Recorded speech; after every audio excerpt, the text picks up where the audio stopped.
2 3 4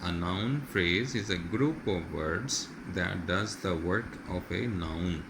یعنی الفاظ کا ایسا مجموعہ جو ناؤن کے طور پر پورا کے پورا ناؤن کے طور پر ہی کام کر رہا ہو، اسے ہم ناؤن فریز کہہ دیتے ہیں. جیسے کہ یہاں مثال آپ کے سامنے ہے.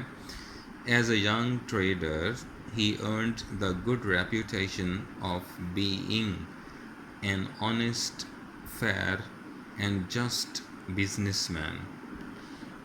تو یہ انڈر لائن جو ورڈز آپ کو نظر آ رہے ہیں، اے ینگ ٹریڈر، یہ سارا کے سارا ناؤن فریز ہو جائے گا کہ اسے ایک ناؤن کے طور پر سارا استعمال ہو رہا ہے. اور اسی طریقے سے an honest fair and just businessman, یہ سارا ناؤن فریز بن جائے گا جو کہ استعمال کیا جا رہا ہے ناؤن کے طور پر. اسی طریقے جو آپ اس بک میں جب آپ آئیے گا، یہاں پریکٹس کے طور پر آپ دیکھیں، آپ اس کو دھیان میں رکھیے. یہاں پر آپ پریکٹس کیجئے. انڈر لائن ناؤن فریزز دیکھیں کہاں ہیں. This is an old fashioned hat. تو یہاں انڈر لائن آپ کر سکتے ہیں این اولڈ فیشنڈ ہیٹ کو ناؤن کے طور پر، ناؤن فریز کے طور پر. We discovered Fahad's plans. Fahad's plans, اس کو آپ ناؤن فریز کے طور پر انڈر لائن کریں. A rolling stone gathers no mass. موس ویسے ہوتا ہے ایک لفظ، تو یہاں میس لکھا ہوا ہے. اینی وے آپ چیک کر لیں. یہ A rolling stone، یہاں پر A rolling stone یہ آپ کا ناؤن فریز ہو جائے گا. The recent flood caused heavy damage. Heavy damage اور the recent flood، اس طرح کے جو ڈسکرپشنس آ جاتے ہیں ان کو آپ ایزیلی کلیئر کر سکتے ہیں. تو ریسنٹ فلڈ اور ہیوی ڈیمیج، ان دونوں کو آپ ناؤن فریز کے طور پر کلیئر کر سکتے ہیں.